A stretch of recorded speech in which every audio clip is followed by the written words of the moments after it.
Okay, so this is what I do for exercise these days. This is a Chris Holmes 36-inch unicycle, so the wheel is 36 inches, otherwise known as a yard wheel. This one's actually designed for touring, long distance rides, but I'll show you a little bit about it. So as you can see here, it's got a brake, actually a hydraulic brake, which we don't really use for stopping on a unicycle because that would be painful. But it does help to absorb hills a little bit when you're going down the hills, and very useful when maybe waiting at a stoplight or leaning against a post or something. A little relaxation for a moment. Up here in Northwest Washington, I like having a fender. This unicycle is a 2-speed unicycle, so it's got a Schlumpf hub in here. So when I shift, it adds 50% to my speed, also 50% to my workload. These things in high can go 20-23 miles an hour. I find I can do about 17 comfortably without getting too worried. I do clip in, which surprisingly adds a lot of control, and I don't have any problem getting out when I need to. A little tricky at first, but we're past that.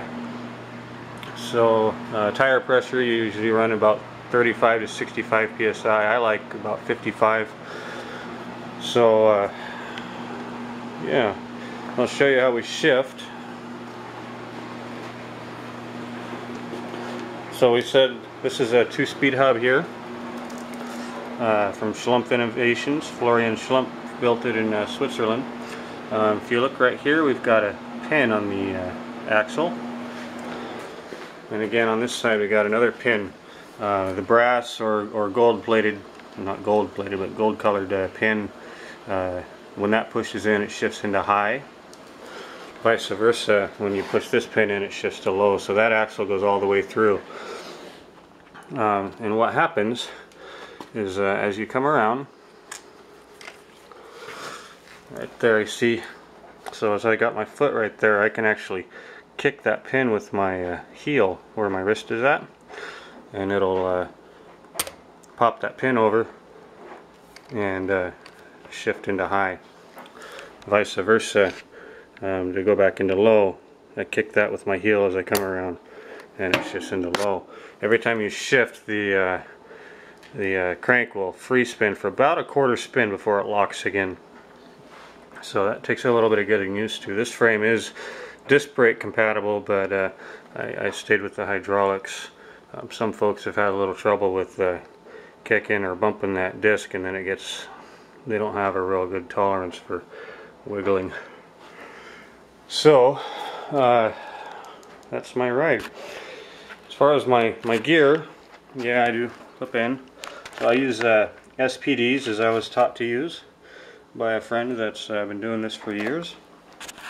Leg warmers, and on the subject of leg warmers, I found a trick for not letting them fall down, because leg warmers stop right about here, and sometimes a lot of folks, when they're riding, those leg warmers will start to walk down and they're constantly pulling back up. I took a sewing machine, I know how to sew. If you pull it back, I sewed in a Velcro tab. I can't feel it, but I can go miles and miles and miles now, and no falling down.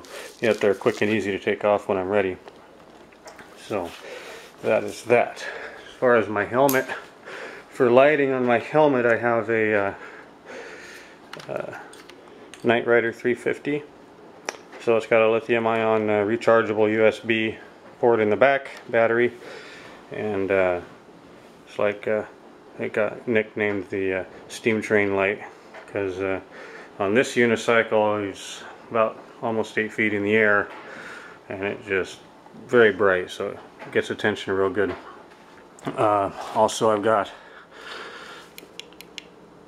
a nice light on the back of my unicycle there. My wheel lights up. I got 2 of these, one there and the other one right here.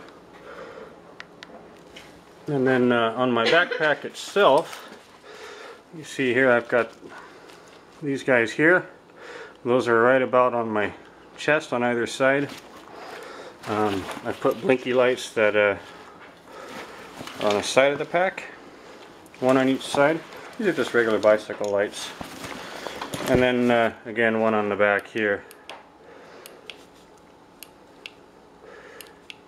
So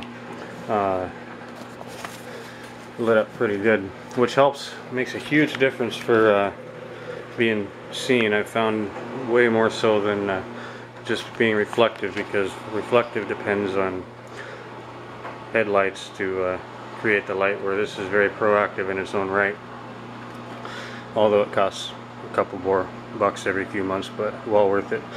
You'll notice on this Chris Holmes unicycle, most you can buy nowadays, you can get a double drilled cranks. I chose a 165 137.5, and the reason I did is I feel 137 provides the best reach for my hub pin, and the overall pedal circle, I can maintain that with my leg length for a very long time, my inseam, and it's just a real nice feel to it. A little less power, of course, than a 150, more torque than a 125, but for the long duration, the most comfortable length I've found was that 137 there for road riding. So up here in the Northwest we have a lot of hills. If it was not that way, maybe I'd consider some 125s, but just don't have any control with that in the hilly terrain. So I actually run I have a cycle computer I keep on here, and the wheel is big enough that I had to split it and run a magnet on either side for the sensor, because that way it goes fast, that way it picks up a signal fast enough to get a steady reading.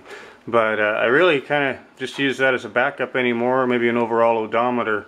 What I started using was a Map My Ride program.